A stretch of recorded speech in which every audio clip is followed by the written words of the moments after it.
It's Ellie and Michael here for another Tween Thursday. This Thursday we have decided to try growing our own crystals. It's a lot cheaper than buying. And it is a lot cheaper than buying, with only 3 ingredients. So, if you want to take a look, here's what we have here. We'll talk through the process today of how we grew these crystals. And we'll talk about some of our attempts and failures and some suggestions for what might be done better. Okay, so looking at our materials for crystal making today, we have everything we need laid out here on the table. It's even fewer ingredients than we used for the DIY screen printing. I'm going to start on this side. So first, I have some Epsom salts. These are easy to find. They're in the grocery store, in the aisle near the shampoos and conditioners and other beauty products. You can get a giant bag, so you can grow a whole bunch of crystals for about $3. I have some clear plastic cups to use so I can see my crystals grow. You could also use a glass jar. I have a stirring utensil and measuring cups so that I can measure out my salts.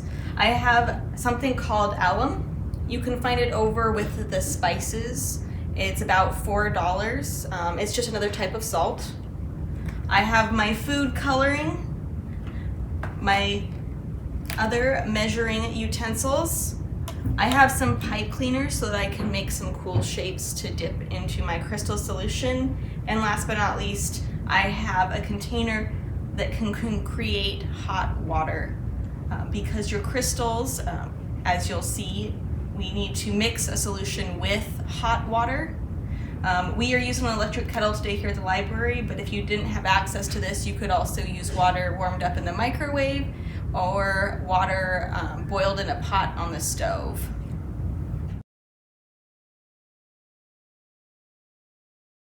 Let's start with an Epsom salt crystal. So our instructions require us to have a container, so we're going to use this glass. We need a half a cup of the Epsom salts and a half a cup of the warm water. Ideally, what's going to happen is that the solution is going to become saturated, which means it can't absorb any more of the salt, and we'll see some crystals floating around in the bottom. That's how we know our solution will be ready to go.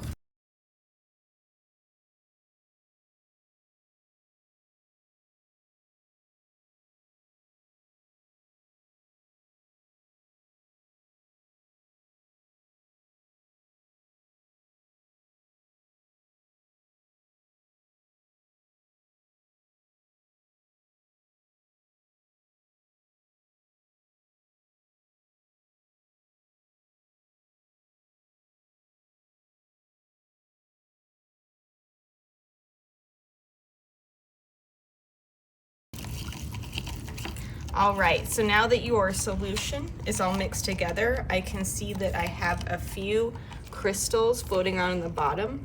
That means my solution is nice and saturated and will grow some really cool crystals.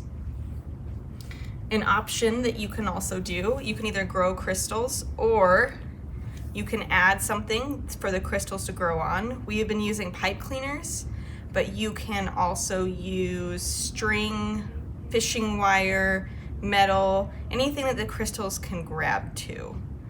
You can also bend them into cool shapes or create a cool shape. We did diamonds, we did stars.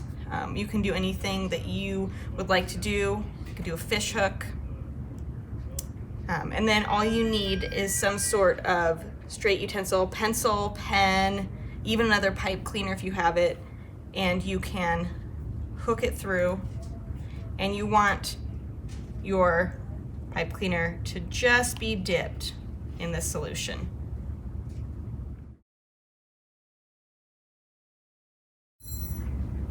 Okay, so we're gonna try an alum crystal now. The process is a little bit different. We are going to use a 1/4 cup of hot water, and then we are going to slowly add our alum a little bit at a time until our solution is saturated.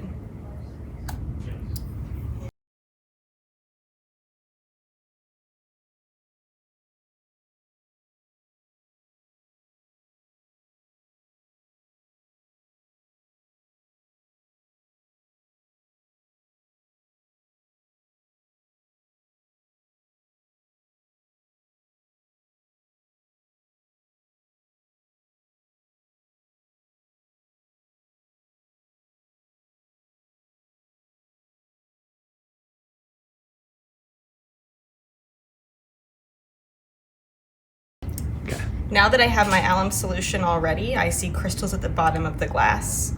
I'm going to pour it into a shallow dish and put it and let it sit overnight out on the counter.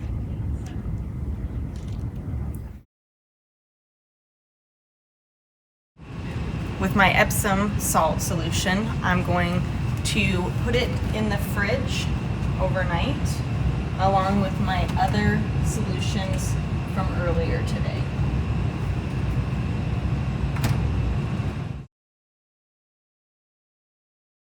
Hi!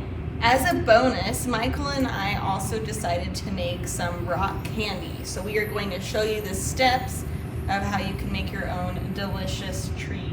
So today we are using a hot plate here at the library, but usually you would do this over your stove. If you're not comfortable heating up water, make sure to ask an adult for help. So the first thing I'm going to do is we let the pan get a little hot, and then we're going to take 1 cup of water and slowly put it into the pan. Set our cup aside because we're going to use it to build our crystals.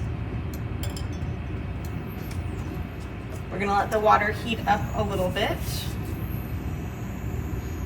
You will need something to have your crystals cling to, and we're using chopsticks. It's what we had around.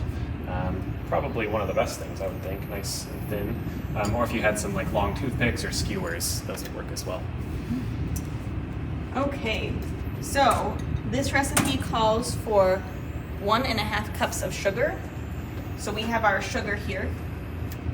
First, what you're going to do is pour out 1/2 cup of sugar. And you're going to add it into the water.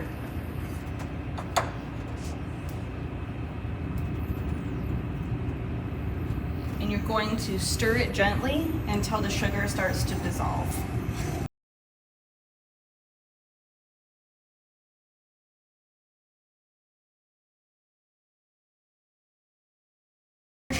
Your first 1/2 cup of sugar dissolves. You'll add another 1/2 cup and also stir that in until it's dissolved. And finally, you'll add your last 1/2 cup for a total of 1.5 cups.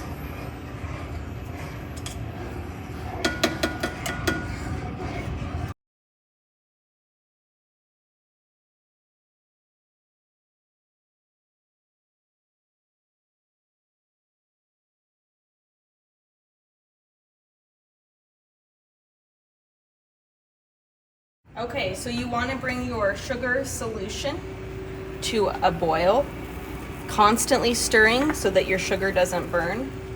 Once it comes to a boil, you want to turn down your heat to medium-low, and you want to continue stirring your sugar solution until it is clear. It shouldn't take any more than 5 minutes. Any more than 5 minutes, and you have to be careful or your sugar solution might turn into hard candy.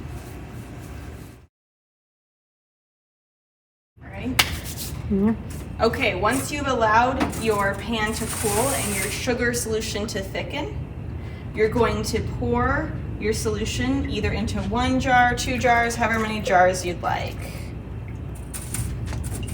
We're going to do 2 different colors of rock candy here today. Michael has chosen pink and I have chosen blue. I chose neon pink.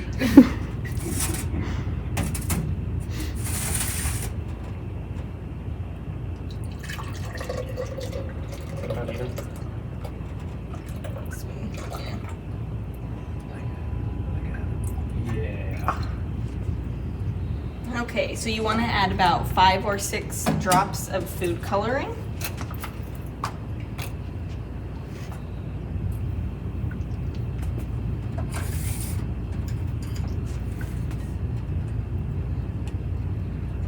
Stir up your mixture. And then you can add your sticks. In our instance, we're using chopsticks. You can add your implements that your crystals will grow on into your cups.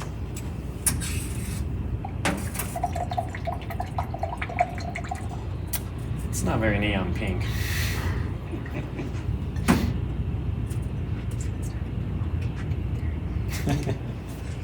Perfect.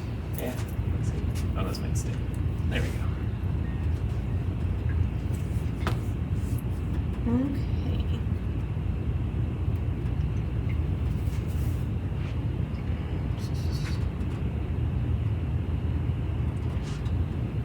Got it?